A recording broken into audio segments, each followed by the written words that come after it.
సిగ్గుందని అసలు నీకు మాట్లాడగలవు? మాజీ ముఖ్యమంత్రి కొడుకు అయి ఉండి ఎమ్మెల్యేగా ఓడిపోయి నువ్వు వచ్చి మా గురించి మాలాంటి వాళ్ళ గురించి మాట్లాడుతూ ఉంటే,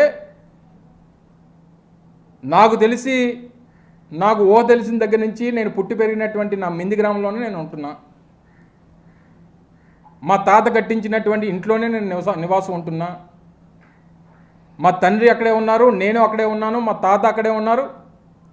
మా 4 ఫాదర్స్ దగ్గర నుంచి ఆ గ్రామమే నాకు తెలిసి నేను పుట్టినటువంటి గ్రామం.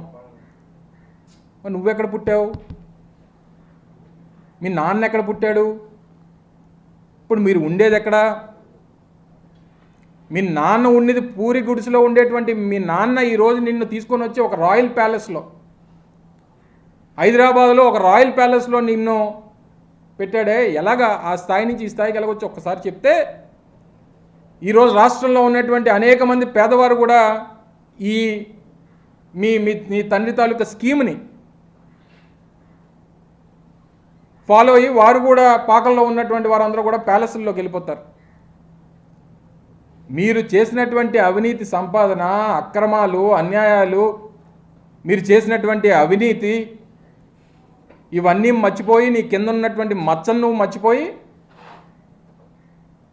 నువ్వు మాలాంటి వాళ్ళ గురించి 45 సంవత్సరాలుగా రాజకీయ చరిత్ర ఉన్నటువంటి మాలాంటి కుటుంబాల గురించి,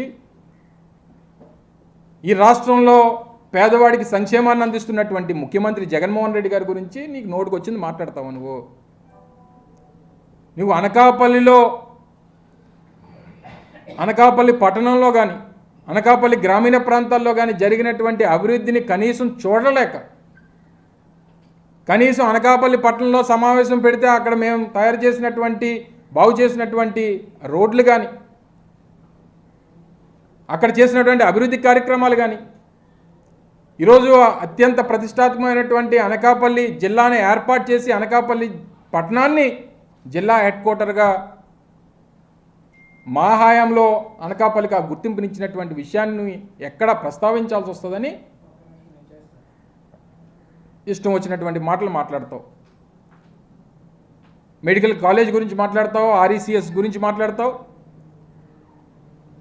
నీ పక్కన ఉన్నటువంటి ఆ బంట్రోతులను అడిగితే, నీ పక్కన కూర్చున్నటువంటి వారు ఎవరైతే దాన్ని అడ్డుకోవడానికి ప్రయత్నం చేసి అడ్డుకున్నారో, నువ్వు చెప్పినటువంటి విషయాలకు కారకులైనటువంటి వారందరినీ కూడా దొంగల ముఠాన్ని అందరినీ పక్కన కూర్చోబెట్టుకొని నువ్వు మళ్ళీ మమ్మల్ని ప్రస్తావిస్తూ మమ్మల్ని విమర్శిస్తావా? సిగ్గుందా నీకు?